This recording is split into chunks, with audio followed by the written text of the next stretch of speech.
Hello friends, welcome to our channel. I am your teacher engineer Praveen Kumar Bawade. स्वागत है आपका हमारे इस यूट्यूब चैनल में। दोस्तों, आज मैं आपको खनिज लवण पढ़ाने वाला हूं। हमारी बायोलॉजी की प्लेलिस्ट रनिंग चल रही है। तो दोस्तों, अगर आपने मेरे इस चैनल को अब तक सब्सक्राइब नहीं किया है तो प्लीज़ जल्दी से जल्दी सब्सक्राइब कर ले, ताकि मेरे द्वारा बनाए जा रहे प्रत्येक ज्ञानवर्धक वीडियो की जानकारी आपको मिलती रहे। तो दोस्तों, स्टार्ट करते हैं खनिज लवण। Let's start now.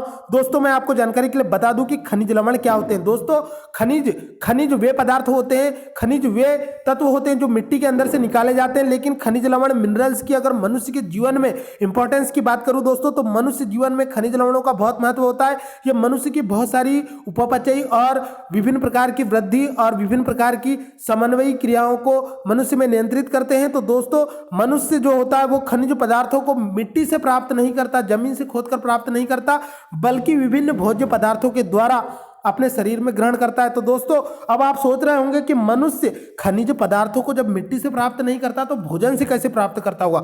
दोस्तों, मैं आपको जानकारी के लिए बता दूं, कोई भी पौधा जो मिट्टी पर उगता है उसकी जड़ें जो होती है वो जमीन के अंदर जाती है और खनिज युक्त जल को अवशोषित करके भोज्य पदार्थ का निर्माण करती है फोटोसिंथेसिस के द्वारा।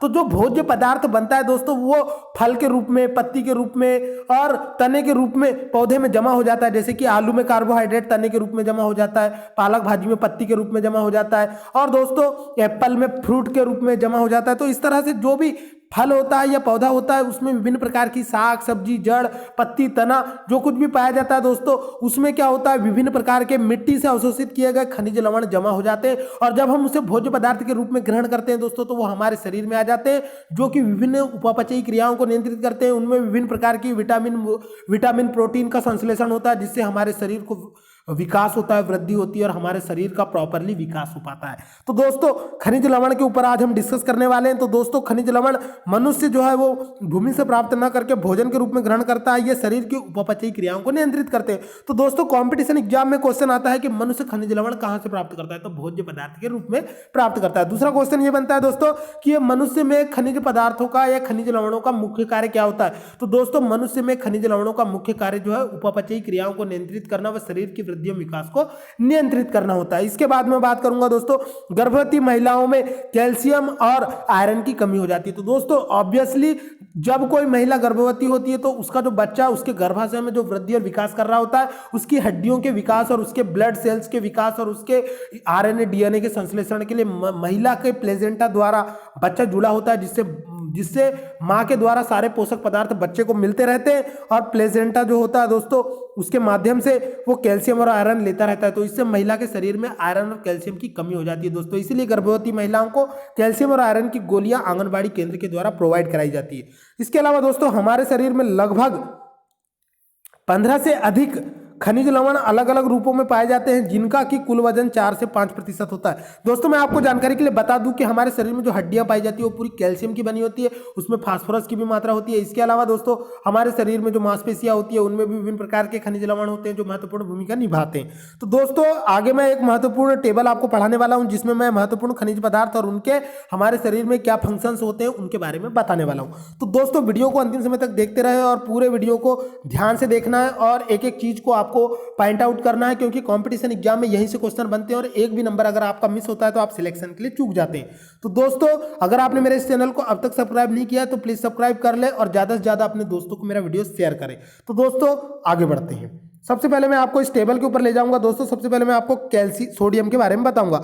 दोस्तों, सोडियम एक तत्व होता है जिसका परमाणु क्रमांक 11 होता है। ये पीरियोडिक टेबल के एस ब्लॉक में पाया जाता है। तो दोस्तों, आप मेरी केमिस्ट्री की प्लेलिस्ट में जाकर आप मेरे पीरियोडिक टेबल वाले वीडियो को भी देख सकते हैं। तो दोस्तों, मैं बात कर रहा था खनिज लवण सोडियम की। सोडियम हमारे शरीर का महत्वपूर्ण खनिज होता है, जो कि हमें नमक के द्वारा प्राप्त होता है। इसका मुख्य स्रोत नमक होता है दोस्तों, लेकिन इसकी दैनिक मात्रा 2 से 5 ग्राम हमें आवश्यक होती है। कॉम्पिटिशन एग्जाम में इसकी दैनिक मात्रा तो नहीं पूछता है दोस्तों, लेकिन यह पूछता है कि यह सबसे ज्यादा हमें किस भोज्य पदार्थ से प्राप्त होता है या इसका मुख्य स्रोत क्या होता है। तो दोस्तों, सोडियम का मुख्य स्रोत साधारण नमक होता है। इसके अलावा मछली, मांस, अंडे भी होते हैं। इसके अलावा दोस्तों, इसका मुख्य फंक्शन हमारे शरीर में क्या होता है। दोस्तों, मैं आपको जानकारी के लिए बता दूं कि हमारा जो शरीर होता है सामान्यतः कोशिका बाह्य द्रव में धनायन के रूप में होता है। तो सोडियम जो होता है दोस्तों, आपको पता है Na सिंगल प्लस होता है। सोडियम आयन जो होता है दोस्तों Na+ होता है, यानी सोडियम एक इलेक्ट्रॉन त्याग कर धनायन बनाकर अपने स्थायित्व को प्राप्त करता है, यानी ये हमारे शरीर की कोशिकाओं में धनायन के रूप में पाया जाता है।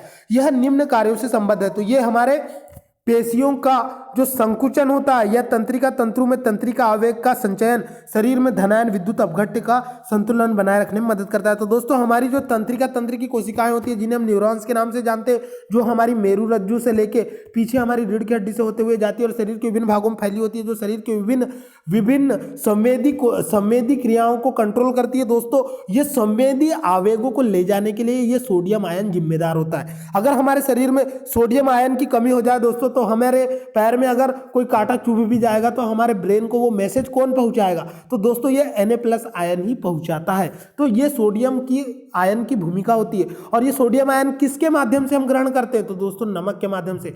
जो नमक को हम भोजन के रूप में ग्रहण करते हैं, ये हमारे शरीर में जाके Na+ और Cl- में टूट जाता है। तो ये सोडियम आयन जो होता है दोस्तों, ये हमारे तंत्रिका आवेगों और हमारे शरीर में धनात्मक विद्युत अपघट्य के संतुलन को बनाए रखने में मदद करता है। अब सोच रहे होंगे सर जो Cl- आयन बनता है ये कहां जाता है? तो दोस्तों मैं आपको जानकारी के लिए बता दूं कि हमारे आमाशय में जो HCl अम्ल निकलता है, जो हमारे शरीर में विभिन्न प्रकार के खाद्य पदार्थों को पचाने में HCl अम्ल जो आमाशय में निकलता है, वो इसी क्लोरीन आयन से बनता है। आगे बढ़ते हैं दोस्तों। अब मैं आपको बताऊंगा पोटेशियम के बारे में। पोटेशियम भी एक प्रकार का S ब्लॉक का तत्व है दोस्तों। इसका परमाणु क्रमांक 19 होता है। यह भी हमारे तत्वों में मात्र 1 ग्राम पोटेशियम की आवश्यकता होती है। दोस्तों मैं आपको जानकारी के लिए बता दूं कि ये पोटेशियम जो होता है मात्र 1 ग्राम, आपको ये फैक्ट को याद रख सकते हैं दोस्तों। 1 ग्राम आवश्यकता होती है इसकी। ये लगभग सभी खाद्य पदार्थों में थोड़ी थोड़ी मात्रा में पाया जाता है। दोस्तों इसका मुख्य कार्य क्या होता है? तो कॉम्पिटिशन एग्जाम में इनके कार्य आ सकते हैं, तो आपको कार्यों को बिल्कुल ध्यान से देखना है। दोस्तों सामान्यतः कोशिका द्रव में यह भी धनायन के रूप में पाया जाता है, क्योंकि पोटेशियम में भी 1 इलेक्ट्रॉन त्याग कर अधिक स्थायित्व आयन बनाने की प्रवृत्ति पाई जाती है। इसके अलावा दोस्तों आपका जो पोटेशियम होता है, ये सामान्यतः कोशिका द्रव में धनायन के रूप में पाया जाता है। यह निम्न अभिक्रियाओं के लिए आवश्यक है। यह कोशिकाओं में होने वाले अनेक रासायनिक क्रियाओं, पेशी संकुचन व तंत्रिका आवेग का संचरण व शरीर में विद्युत अपघट्य। तो दोस्तों यह भी तंत्रिका आवेगों के विभिन्न आवेगों को शरीर से विभिन्न भागों से ब्रेन तक पहुंचाने के लिए रिस्पॉन्सिबल होता है। यह भी काफी तेजी के साथ में हमारे शरीर में न्यूरॉन्स के माध्यम से ट्रांसमिट होता है, यानी कि गति करता है, संचार करता है, कम्युनिकेट करता है। आगे बढ़ते हैं दोस्तों। अब हम बात करेंगे कैल्शियम की। दोस्तों आपको पता होगा कि दूध से हमें क्या मिलता है? कैल्शियम मिलता है। और हमारे जो दांत होते हैं, दांत का जो इनामल होता है दोस्तों, ये शरीर का सबसे कठोर भाग होता है, जो कि कैल्शियम का बना होता है। और मैं आपको जानकारी के लिए बता दूं दोस्तों, कैल्शियम काफी मजबूत होता है।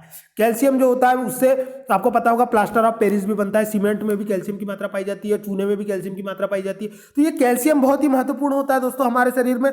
अब आप सोच रहे होंगे कि सर ये कैल्शियम कैसे लेते हैं? तो दोस्तों मैं आपको जानकारी के लिए बता दूं, जो आप दूध पीते हैं उसमें भी कैल्शियम पाया जाता है। इसकी मात्रा मात्र 1.2 ग्राम हमारे शरीर को डेली पड़ती है। इसके अलावा दोस्तों यह दूध में कैल्शियम पाया जाता है। पनीर, अंडे, चना, हरी सब्जियां, साबुत अन्न, रागी, मछली इत्यादि में दोस्तों कैल्शियम पाया जाता है। जो लोग सुबह दौड़ लगाने जाते हैं दोस्तों, वो लोग रात में चना भिगा देते हैं कटोरी में और सुबह खाते हैं। तो दोस्तों उनकी हड्डियों के प्रॉपर विकास के लिए वो कैल्शियम लेते हैं। काय के माध्यम से? चने के माध्यम से। चना हमारे सेहत के लिए बहुत आवश्यक होता है दोस्तों। ठंड के दिनों में आप भी खाएं, इससे सेहत जो है वो अच्छी बनती है। इसमें प्रोटीन की मात्रा भी काफी पाई जाती है। आगे बढ़ते हैं दोस्तों। इसके अलावा यह विटामिन के साथ हड्डियों में दांतों को दृढ़ता प्रदान करता है। तो दोस्तों अगर हमारे शरीर में कैल्शियम की कमी हो जाए तो हमारे दांत और हड्डियां कमजोर होने लगती है और दांत सड़ने भी लगते हैं। इसके अलावा दोस्तों ये रुधिर के जमने में भी महत्वपूर्ण भूमिका निभाता है। जैसे कि मैं आपको जानकारी के लिए बता दूं कि हमारे शरीर में जो फाइब्रोनेजेन प्रोटीन होता है वो रक्त के थक्का जमने के लिए बहुत ज्यादा रिस्पॉन्सिबल होता है। इस तरह विटामिन के जो होता है वो भी रक्त के थक्का जमने के लिए बहुत रिस्पॉन्सिबल होता है। तो ये सभी जो होते हैं दोस्तों, ये कैल्शियम, अगर आपके शरीर में प्रॉपर मात्रा में कैल्शियम और विटामिन के है तो आपका जो ब्लड है वो जल्दी जमेगा। तो ये अगर ब्लड नहीं जम रहा है मतलब कि वो हीमोफीलिया बीमारी होती है दोस्तों, इसका नाम आपने सुना होगा, जिसमें एक बार अगर रक्त बहना चालू हो जाता है तो थक्का नहीं जमता है, जिससे कई बार व्यक्तियों की मृत्यु भी हो जाती है। इसके अलावा दोस्तों मैं आपको जानकारी के लिए बता दूं, कैल्शियम आयन पेशी संकुचन से भी संबद्ध होता है। जिन लोगों को पेशियां, जिनकी मांसपेशियों में खिंचावा जाता है या थोड़ी प्रॉब्लम आ जाती है, उन्हें भी कैल्शियम की दवा दी जाती है दोस्तों। तो उनसे उनकी जो मांसपेशियां वो ठीक हो जाती है। आगे बढ़ते हैं दोस्तों। इसके बाद में मैं आपको बताऊंगा दोस्तों फास्फोरस के बारे में। दोस्तों फास्फोरस दोस्तों हमारे शरीर का महत्वपूर्ण इंग्रेडिएंट्स होता है। यह भी हमारे हड्डियों के विकास और मांसपेशियों के संकुचन के लिए जिम्मेदार होता है। यह 1.2 ग्राम ही कैल्शियम के बराबर ही इनकी हमारे शरीर में जरूरत होती है। यह दूध, पनीर, हरी पत्तेदार सब्जियां, बाजरा, रागी, गिरी, जई, आटा, कलेजी एवं तथा गुर्दे में पाया जाता है। इसके अलावा दोस्तों कैल्शियम से संबद्ध होकर दांतों तथा हड्डियों को दृढ़ता प्रदान करना। तो आपकी जो कैल्शियम होती है दोस्तों ये मुलायम होती है, लेकिन फास्फोरस कठोर होता है। तो कैल्शियम और फास्फोरस से जब हड्डियां मिलकर बनती है दोस्तों तो कठोरता उसमें आ जाती है। इसके अलावा यह शरीर के तरल पदार्थों में संरचनात्मक संतुलन बनाए रखने में भी सहायक होता है। इसके अलावा अलावा ये पेशीय संकुचन में महत्वपूर्ण भूमिका निभाता है दोस्तों। इसके बाद में बात करूंगा दोस्तों लोहा एसके की। तो दोस्तों लोहा जो होता है ये हमारे शरीर के लिए बहुत ही आवश्यक होता है। तो अब आप लोहा मत खाने लग जाना दोस्तों, लोहे को चाटने मत लग जाना दोस्तों। लोहा जो होता है यह हमारे शरीर में ऐसे नहीं लिया जाता है। लोहे के लिए सबसे महत्वपूर्ण इंग्रेडिएंट्स जो होता है वो होता है पालक भाजी। आप लोगों ने पालक भाजी सुना होगा दोस्तों। पालक भाजी में लोहे की बहुत अधिक मात्रा पाई जाती है। जिन लोगों को पथरी की शिकायत होती है उन्हें पालक भाजी खाने के लिए मना किया जाता है। पालक के पराठे, पालक का दुनिया भर का होता है दोस्तों, वो नहीं खाना चाहिए।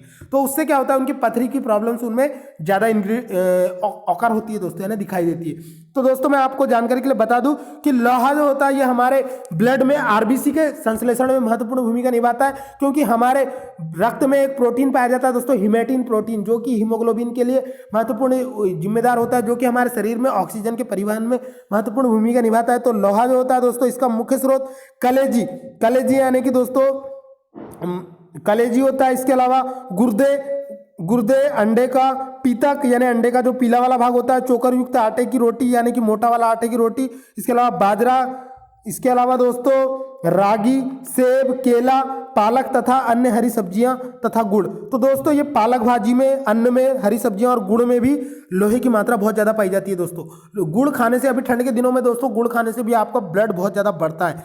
तो इस तरह से दोस्तों लोहे की मात्रा हमें प्रॉपर मात्रा में लेना चाहिए, यह भी हमारे शरीर में बहुत अधिक आवश्यक होता है। तो दोस्तों लोहे का मुख्य कार्य हमारे शरीर में लाल रक्त कणिका यानी कि आरबीसी के निर्माण में महत्वपूर्ण भूमिका निभाता है। इसके अलावा यह ऊतकों में ऑक्सीकरण के लिए भी आवश्यक है, यानी कि दोस्तों हमारे शरीर में ऊतकों का जो ऑक्सीकरण होता है वहां पर भी ये महत्वपूर्ण आवश्यक होते हैं। इसके बाद में मैं बात करूंगा दोस्तों आयोडीन की।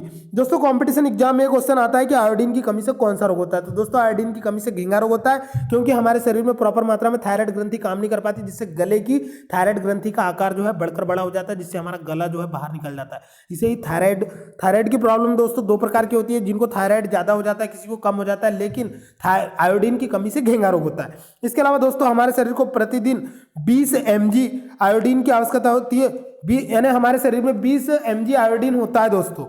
प्रतिदिन आवश्यकता नहीं होती है, हमारे शरीर में 20 mg आयोडीन की जरूरत होती है। इसके अलावा ये समुद्री मछली, समुद्री खरपतवार, हरी पत्तेदार सब्जियों और आयोडीन नमक में आयोडीन प्रॉपर मात्रा में पाया जाता है। तो दोस्तों जो झींगा होता है उसमें भी आयोडीन की मात्रा पाई जाती है। इसके अलावा मछलियों में भी आयोडीन पाया जाता है दोस्तों। यह थायराइड ग्रंथि द्वारा स्रावित थायरॉक्सिन हार्मोन्स के संश्लेषण के लिए आवश्यक होता है। तो अगर आप आयोडीन प्रॉपर मात्रा में ले रहे हैं तो दोस्तों ये गलगंड से बचाता है। और मैं आपको जानकारी के लिए बता दूं कि आयोडीन एकमात्र ऐसा तत्व होता है दोस्तों, जो एकमात्र आयोडीन जो होते हैं दोस्तों ऐसी अधातु होती है जो ठोस अवस्था में पाई जाती है, और ब्रोमीन एकमात्र ऐसी अधातु होती है जो द्रव अवस्था में पाई जाती है। तो आप मेरे केमिस्ट्री के प्लेलिस्ट में जाकर भी आप मेरे वरीयस वीडियो देख सकते हैं।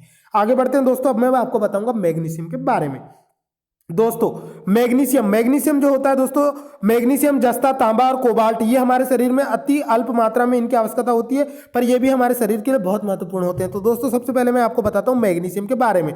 दोस्तों मैग्नीशियम की मात्रा हमारे शरीर में अति अल्प मात्रा में होता है और अति अल्प मात्रा में इसकी आवश्यकता होती है।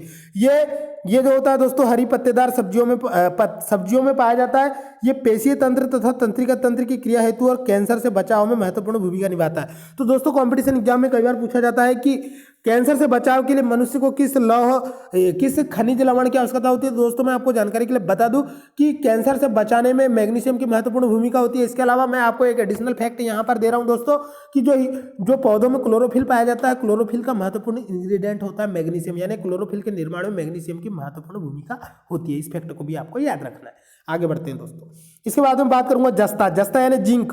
दोस्तों ये वही जिंक है जो लोहे के ऊपर पतली परत के रूप में चढ़ाया जाता है गैल्वेनाइजेशन के रूप में, ताकि लोहे पे जंग ना लगे, क्योंकि लोहा जो होता है दोस्तों वो पानी के साथ क्रिया करके जंग लग जाता है और वो खराब होने लगता है, लेकिन जो जिंक होता है वो लोहे से ज्यादा विद्युत धनात्मक होता है। जो उसके ऊपर उसकी अगर परत चढ़ा देते हैं आप तो पिघला करके, तो वो जंग नहीं लगता है, लोहा बहुत दिनों तक टिका हुआ रहता है।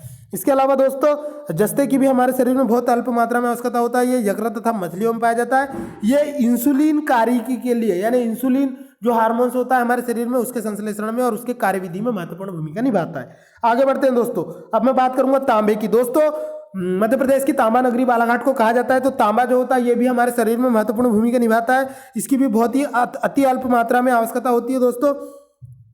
तो यह मांस मछली यकृत और अनाज में पाया जाता है दोस्तों। यह हीमोग्लोबिन और अस्थियों के निर्माण और इलेक्ट्रॉन संवहक के रूप में कार्य करता है। तो दोस्तों कंपटीशन एग्जाम में पूछा जाता है कि हीमोग्लोबिन व अस्थियों के निर्माण में, इलेक्ट्रॉन संवहक में किस महत्वपूर्ण इंग्रेडिएंट की आवश्यकता होती है? तो दोस्तों इसके लिए तांबा आवश्यकता होता है। इसके अलावा बात करूंगा दोस्तों कोबाल्ट की, तो कोबाल्ट भी अति अल्प मात्रा में इसकी आवश्यकता होती है।